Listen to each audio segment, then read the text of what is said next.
Hi friends, ಹೇಗಿದ್ದೀರಾ? I hope ಎಲ್ಲರೂ ಚೆನ್ನಾಗಿದ್ದೀರಾ ಅಂತ ಅಂದ್ಕೊಂಡಿದ್ದೇನೆ. ನನ್ನ ಚಾನಲಿಗೆ ನಿಮಗೆಲ್ಲರಿಗೂ ಸ್ವಾಗತ. ನಾನಿವತ್ತೊಂದು ಹೊಸ ಟಾಪಿಕ್ನ ತಂದಿದ್ದೇನೆ. ಏನಂತ ವಿಡಿಯೋನ ಸ್ಕಿಪ್ ಮಾಡದೆ ಪೂರ್ತಿಯಾಗಿ ನೋಡಿ ಫ್ರೆಂಡ್ಸ್, ಇದರ ಹೆಸರು ಉಳುಕು ಬಳ್ಳಿ ಅಂತ.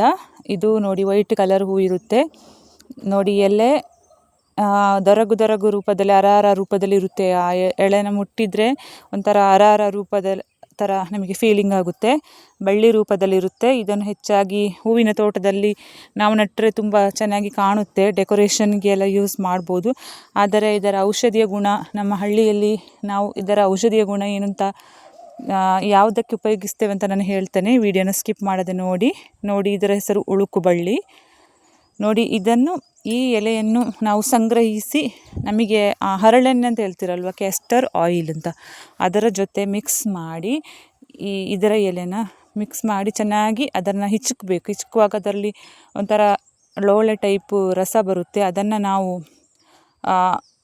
ಎಲ್ಲಿ ಉಪಯೋಗಿಸ್ತೇವೆ ಅಂದರೆ, ನಮ್ಮ ಕಾಲು ಕೈಯೆಲ್ಲ ಉಳುಕಿರ್ತದಲ್ವ, ಆ ಉಳುಕಿದ ಭಾಗಕ್ಕೆ ಆ ರಸನ ಚೆನ್ನಾಗಿ ಹಚ್ಚಬೇಕು. 3 ದಿವಸ ಹಂಗೆ ಮಾಡಬೇಕು. ಹಾಗೆ ಮಾಡಿ ಬಳ್ಳಿ ಇರುತ್ತಲ್ವ, ಆ ಬಳ್ಳಿನ ಬಿಸಾಡಬಾರ್ದು. ಆ ಬಳ್ಳಿನ ಆ ಕಾಲಿಗೆ ಅಥವಾ ಕೈಗೆ ಯಾವ ಭಾಗದಲ್ಲಿ ಉಳುಕಿದೆ ಅಥವಾ ಸೊಂಟ ಉಳುಕಿದ್ದು ಸೊಂಟಕ್ಕೂ ಕಟ್ಬೋದು. ಆ ಉಳುಕಿದ ಬಳ್ಳಿನ ಕಟ್ಟುವುದರಿಂದ ಅದು ಬಹಳ ಬೇಗನೆ 3 ದಿವಸದಲ್ಲೇ ತುಂಬ ವಾಸಿಯಾಗುತ್ತೆ. ತುಂಬ ಔಷಧೀಯ ಗುಣ ಇದೆ.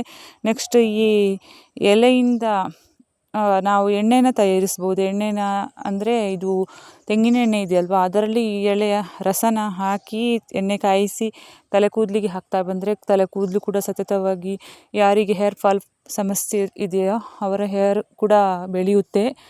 ನೆಕ್ಸ್ಟ್ ಕೂದಲು ಕೂಡ ಕಪ್ಪಾಗಿರುತ್ತೆ. ಇದರಲ್ಲಿ ತಂಪಿನ ಅಂಶ ಜಾಸ್ತಿ ಇರುವುದರಿಂದ ನಮ್ಮ ಹೀಟ್ ಶರೀರಕ್ಕೆ ಇದರ ರಸನ ಮಾಡಿ ನಮ್ಮ ತಲೆಗೆ ಹಾಕುವುದರಿಂದ, ತಲೆಗೆ ಹಾಕಿ ಒಂದು ಅರ್ಧ ಗಂಟೆ ನಂತರ ತಲೆ ಕೂದಲು ತೊಳೆಯುವುದರಿಂದ ತಲೆ ಕೂದಲು, ನಮ್ಮ ದೇಹದ ಬಾಡಿ ಹೀಟ್ ಅದು ಕೂಡ ಕಮ್ಮಿ ಆಗ್ತದೆ. ಇದೊಂದು ಔಷಧೀಯ ಗುಣ ಉಳುಕು ಬಳ್ಳಿ ನೋಡಿ. ವೈಟ್ ಕಲರ್ ಹೂ ಇರುತ್ತೆ. ಇದೇ ಥರ ಬೇರೆ ಕೂಡ ಸೇಮು ಬಳ್ಳಿಗಳಿರುತ್ತೆ, ಆದರೆ ನೀವು ಕನ್ಫ್ಯೂಸ್ ಆಗಬೇಡಿ. ನೋಡಿ, ಇದರ ಎಲೆ ಕೂಡ ದರಗು ರೂಪದಲ್ಲಿ ಇರುತ್ತೆ. ದರಗು ಅಂದರೆ ಅರಾರ, ಮುಟ್ಟಿದ್ರೆ ಅರಾರ ಥರ ಇರುತ್ತೆ.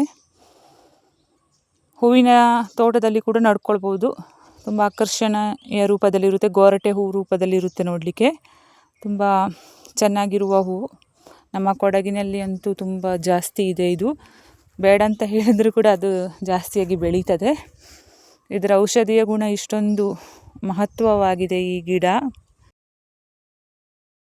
ಈ ಮಹತ್ವದ ಗಿಡದ ಬಗ್ಗೆ ತಿಳ್ಕೊಂಡಿದ್ದೀರಲ್ಲ. ಮುಂದಿನ ವಿಡಿಯೋದಲ್ಲಿ ಸಿಗುತ್ತೇನೆ. ಎಲ್ಲರಿಗೂ ಒಳ್ಳೆಯದಾಗಲಿ. Take care. ಬಾಯ್.